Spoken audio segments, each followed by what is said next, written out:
27-year-old man is behind bars for fatally shooting a 32-year-old man outside a strip club following an altercation. At 3:11 a.m. on Sunday the 11th of February, authorities responded to Ponytail's Lounge at 1201 East Columbia Street in Evansville, Indiana on reports of shots fired. When officers arrived at the scene, they found a man laying in the parking lot of the business still breathing with a gunshot wound to his chest. Medics transported the man to Deaconess Hospital in a critical condition, where he was later pronounced dead. The victim was identified as 32-year-old Derrick Merrill Jr., and his death was ruled a homicide. During the investigation, authorities identified 27-year-old Zachary Diaz as a suspect. Authorities said that Ponytail's Lounge surveillance footage shows Zachary approaching Derrick outside the venue. The two begin to wrestle. When Zachary shoots Derrick, who collapses to the ground. Zachary then gets into his car and drives away. Investigators said that Zachary matched witnesses' descriptions, and the license plate on his vehicle was traced back to him as well. Later that evening, police located Zachary several miles away on the 2800 block of Ravenswood Drive, and he was arrested and charged with murder. On the morning of Tuesday the 13th of February, Zachary made his first court appearance. He remains held at the Vanderburg County Jail without bond. The motive of the killing is unclear, as the investigation into the matter continues. A babysitter is behind bars for abusing a 10-month-old infant in her care. On Sunday the 14th of January, paramedics responded to a home at 7563 US Highway 90 in Live Oak, Florida on report of a medical emergency. The child's caregiver, 39-year-old Heather Hogan, said that the young boy suffered a seizure and fell off the couch twice. Paramedics transported the child to Wolfson Children's Hospital in Jacksonville and then contacted police due to the extent of the child's injuries, which were believed to be caused by severe abuse. Medical professionals said the injuries were similar to someone involved in a violent car crash. An examination revealed the child had a broken collarbone and a large bruise extending from the front of his shoulder up around his neck that appeared to have occurred several days prior. Additionally, the child tested positive for cannabis. The baby suffered injuries inside his mouth, impeding his ability to eat, and multiple bruises in various stages of healing. The child also had broken bones in his spine and his leg, consistent with forceful yanking on the leg and impact on a hard surface. The child also suffered bleeding on the brain and lost his ability to see. Authorities said that the father, who had sole custody of the child, often worked out of town and chose Heather Hogan as the caretaker. The child was with her alone for 2 weeks since the 1st of January. Following further investigation that included Heather Hogan's cell phone data and web search history, detectives identified her as a suspect and obtained a warrant for her arrest. Investigators said that Heather failed to call 911 when the baby had a medical event on the 10th of January. At the time, she made phone calls to 3 people indicating that the baby was having back-to-back seizures, was unresponsive and vomiting. On Wednesday the 14th of February, Heather was arrested on charges of aggravated child abuse and child neglect, and remains held at the Suwannee County Jail on a $600,000 bond. Authorities said that the child's condition has improved and has since been discharged from hospital and placed into a medical foster home. Investigators said that the child is expected to endure long-term disabilities because of the abuse. The investigation into the matter continues. A man and a woman have been arrested after authorities discovered stolen vehicles, drugs, multiple firearms and 2 human skulls at an automotive business. On Thursday the 8th of February, authorities executed a search warrant at an auto shop at 50 South Country Club Drive in Mesa, Arizona, and found stolen property which included a 2008 Ford pickup truck, a 2016 Arctic Cat, a Clark forklift and 4 trailers. Investigators also found 2 pounds of meth, 2 rifles, 1 sawn-off shotgun and 2 human scales on the property. The scales were turned over to the Maricopa County Medical Examiner's Office for further examination. No further details about the human scales were immediately provided. During the investigation, authorities arrested suspects 45-year-old Eddie Meadows and 40-year-old Tara Montgomery. Eddie, the property owner, was charged with theft of means of transportation, possession of a weapon by a prohibited possessor, and possession of a dangerous drug. Tara faces numerous drug-related charges. Both were booked into the Maricopa County Jail. The investigation into the matter continues. 38-year-old Jim Miller is behind bars after fatally shooting his parents. At around 5 a.m. on Monday the 12th of February, authorities responded to a home at 3508 East Campobello Drive in Phoenix, Arizona after Jim called 911 and told dispatch that his father killed his mother and then himself.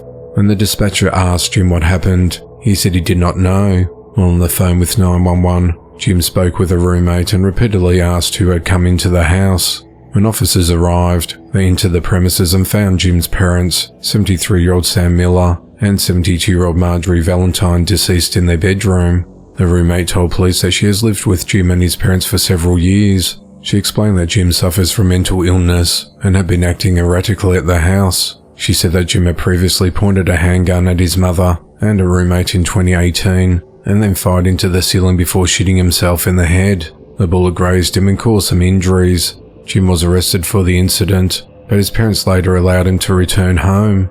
The roommate told investigators that she woke up at around 3:30 to 4 a.m. that morning to Jim yelling and cursing at his parents, saying he was going to kill his mother, and his father pleading for him to stop.